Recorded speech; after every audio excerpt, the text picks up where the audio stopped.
I'm Linda van Tilburg for BizNews, and with me is Moeletsi Mbeki, who probably doesn't need any introduction, but he's a political analyst and chairperson of the South African Institute of International Affairs. Hi, Moeletsi, are you well? I'm great. A bit cold, but otherwise fine. Yep, and I see load shedding is not troubling you this morning. Not today, anyway. Not so far. I'd love to discuss with you the state of the nation, because you, as a political analyst, have been watching this country for a couple of decades, shall I say. Where are we now? Because from the outside, it doesn't look good. From the inside, it doesn't look good. Well, it doesn't look good whichever way you look at it. A country with 42% unemployment is in a very bad shape. So that's the reality of our situation in South Africa. Many of the state-owned infrastructure projects have all but collapsed. The railways, for example, have more or less collapsed. The power generation company, which is also state-owned, it provides power intermittently. Our hospitals, our public health hospitals are in a shocking state, and you can go on and on. So no, the country is not in a good shape. And then you look at the military, the police, the security apparatus of South Africa in shocking state. I'm told the average age of a South African private, a soldier, is 40 years old when in the American army it's 19 years old. So we don't have an army. Lots of the military equipment that was bought at great expense is mothballed because there are not enough trained people to use it. And there are no spare parts. So I can go on and on. So South Africa is not in a good space. I saw an article in the Spectator in the UK where somebody was saying, he's Charles Moore, a former Daily Telegraph editor. He asked, why are people not talking about this more? What do you find when you go overseas? What are people saying about South Africa? Well, I was in Kenya last week, and the people in Kenya are a bit surprised. There used to be 2 flights a day, one by Kenya Airways and another one by South African Airways. South African Airways has all but collapsed, but Kenya Airways is still operating. So it's clear to everybody that the South African government is really not coping with its assignment. And the status of South Africa in the world has declined enormously. I'm sure you noticed that they were uninvited to the G7 meetings, which they normally attend. The Japanese government invited the African Union chairman instead.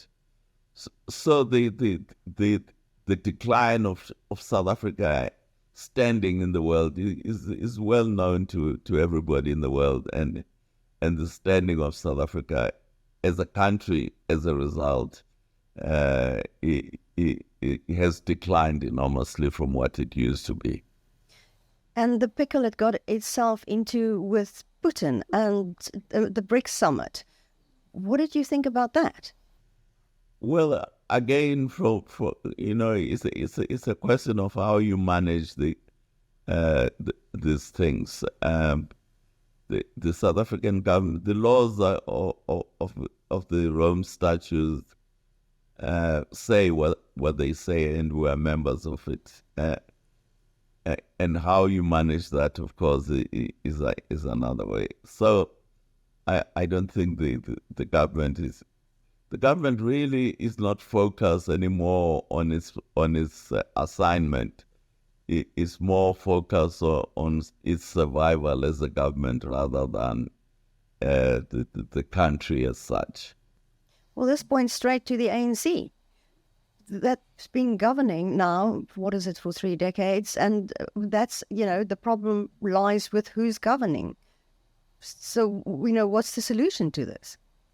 Well, fortunately, we have a democracy in South Africa, so we have an election next year. So hopefully, the voters will give us a different result. But it doesn't seem as though, because if you're suggesting that a coalition should take over, because it's not going to be a single party that can drive the ANC out. What do you envisage for that? Because it doesn't seem as though they can get their act together. What the polling experts are telling us is essentially that the ANC won't get the 50+1, which it needs to get. And so it has to enter into a coalition with somebody if it wants to rule. But the opposition, obviously, if the ANC gets below 50%, there is a scenario whereby the opposition can themselves come together and form a government. So those are the scenarios that are on the table. But who would lead that? Who would be the president? Because if you look at the Democratic Alliance, even the Freedom Front Plus leader says that there could not be another white president. So who would lead, if there's a grouping like that, who would lead it? Who would be the president? Well, the coalitions, the normal process of coalitions is that the biggest party provides the leadership, but I don't think it's cast in stone, so they could bring an outsider. So those are the options are there. I interviewed Roelf Meyer yesterday, one of the chief negotiators of the settlement that was reached in South Africa, and he admitted that mistakes were made. Mistakes were made how BEE was handled. Mistakes were made he said that there was a very good constitution. He still thinks it's the best constitution in the world. But the process should have been, the transformation should have been more managed. And he now also talks about maybe negotiating a new Black economic empowerment. What would your reaction to that be? What mistakes were made in the process of handing over power? Well, the Constitution of South Africa was agreed by a multi-party conference. So that's what we have is what we have. There isn't much we can do about it. Black economic empowerment was ANC policy. It was legislated by the ANC in 2003, essentially to favor, the black middle class who were supporting the ANC at the time. It was a bad policy from the word go. I opposed it from the word go because it was creating a class of rich politicians who were living off the existing companies and adding no value. But the existing companies wanted to buy off the policies of the new ANC government. So they thought it was a price worth paying. We now know that it actually wasn't a price worth paying. It's caused lots of disruption to the social cohesion of South Africa, and it's been a major driver of corruption and so on. So, but that was the ANC policy. It wasn't South Africa's policy. It was the policy of the ANC government. But can you see them changing their minds at all about that? It doesn't seem feasible that they would go back on that. They're actually sort of digging in deeper now with the national health insurance, with various measures they're taking to drive that agenda. No, those policies favor the ANC and its followers, who are predominantly the black middle class, and so it favors them.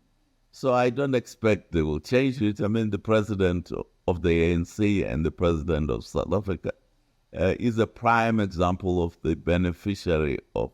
The man is a billionaire out of these black economic empowerment policies, and he repeats it whenever he has an opportunity that this policy is there to stay. It has, of course, benefited him, but it's added no value to the South African economy. The South African economy, as you know, for the past 10 years, our per capita income has been declining and declining. So economic policies that don't contribute to growth of the economy obviously are ill-advised policies. Well, where does this leave the private sector? Because the private sector has been basically propping up South Africa and filling in where the government just disappeared. Where does that leave the business elite? Because they had a meeting earlier this week or a couple of days ago with President Cyril Ramaphosa, and it seems that I don't know what they say when they are together and the doors are closed, but they always seem to kind of, I don't know if I'm wrong, appease him and not straight off tell him there needs to be change. Well, you have to look at the private sector in the context of the history of South Africa.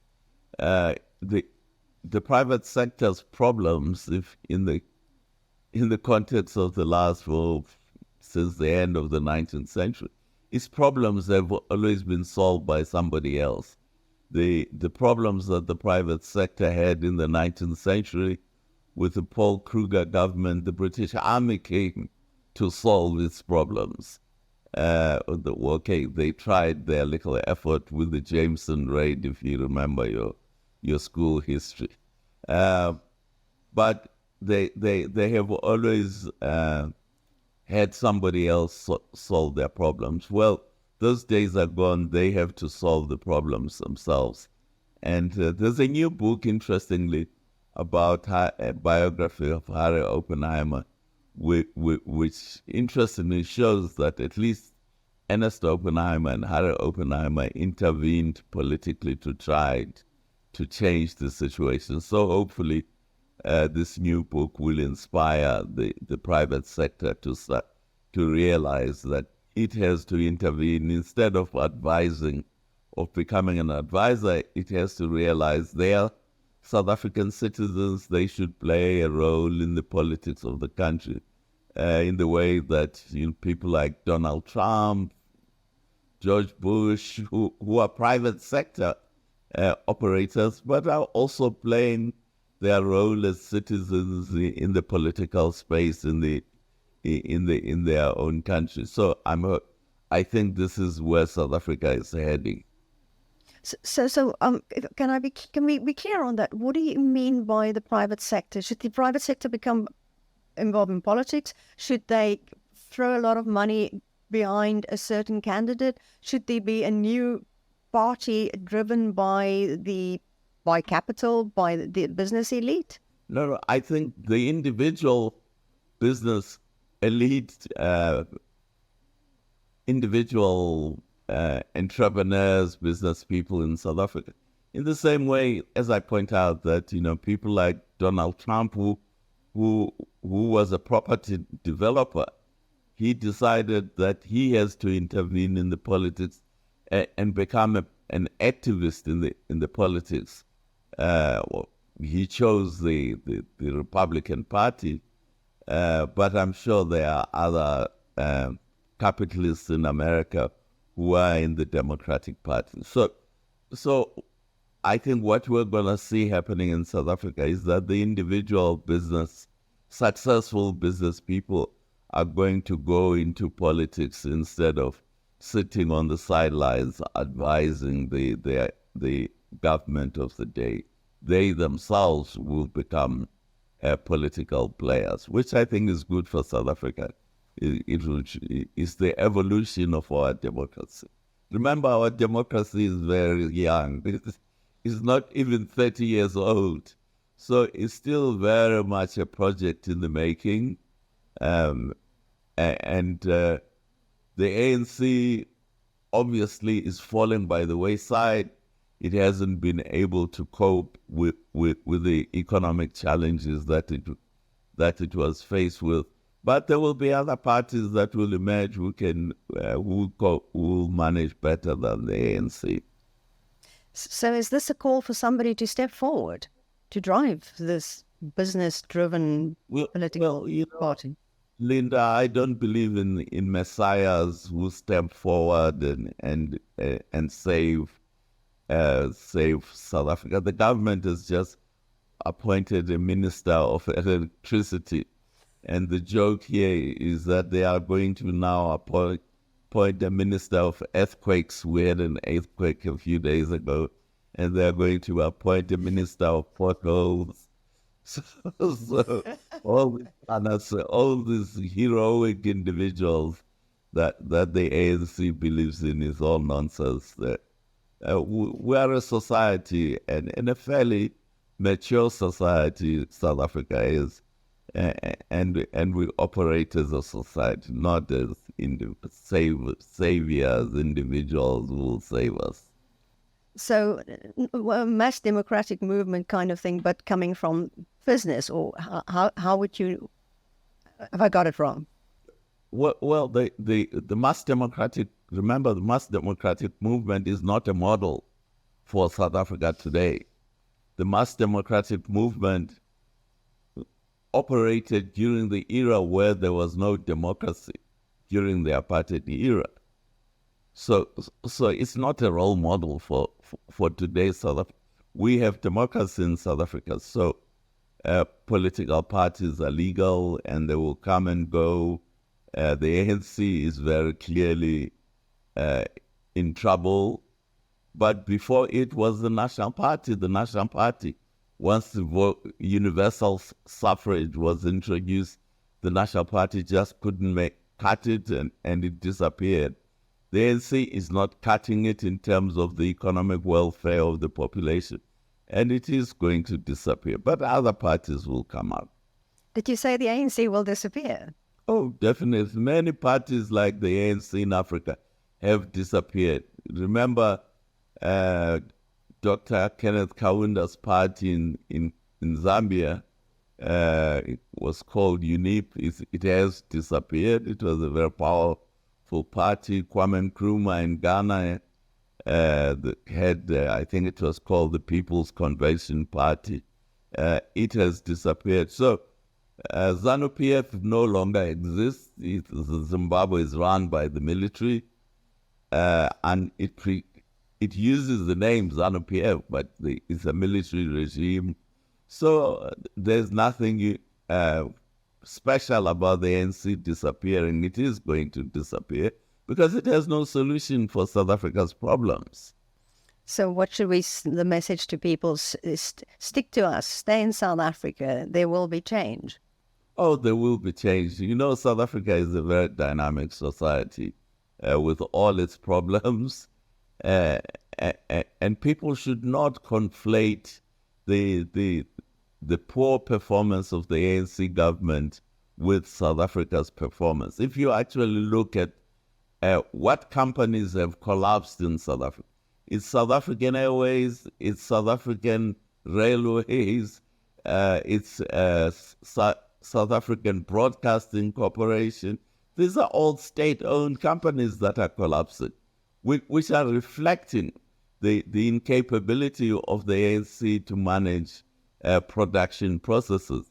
It should never have tried to manage them because they don't know how to manage production. You know, the black middle class in South Africa, as you know, for 100 years past, was not allowed to own companies, to own properties. So they don't know how to manage companies. And what they should have done is they should have privatized these state-owned companies. The ones that FW declared privatized, like Sasol, which was a state-owned company, are thriving. So it just shows you that the problems of South Africa are the problems caused by the ANC. The private sector in South Africa is still very strong. It feeds the population. When you wake up in the morning, if you have a bit of money, you will get something to buy. There are no shortages in the shops. So the private sector in South Africa is very strong. So we shouldn't mistake the shortcomings of the ANC and the ANC government for shortcomings of South Africa. So the ANC has become a liability to us as a country. But fortunately, we have a democratic process. So hopefully the voters will come up with a different solution next year. Can I ask you a very bold question? The Mbeki family are known as leaders. I mean, your father, your brother, you are great leaders, great orators. Are we going to see a movement driven by Moeletsi Mbeki? No, that's not what you're going to see. As I pointed out, I don't believe in messiahs. I believe in social processes. So that's my belief. As I point out, we have a very strong private sector in South Africa, and it is keeping the country alive. It's keeping the population alive. So there are many players there who I'm sure will contribute to finding a solution. But the Mbekis, we were part of the liberation struggle. We no longer have apartheid. We don't need liberators. We need people who work with other South Africans. Yes, to create political parties, new political parties. They involve, but they not messiahs like your Nelson Mandelas of old. No, we don't need that. Moeletsi Mbeki, absolutely lovely speaking to you. Thank you so much. Thank you.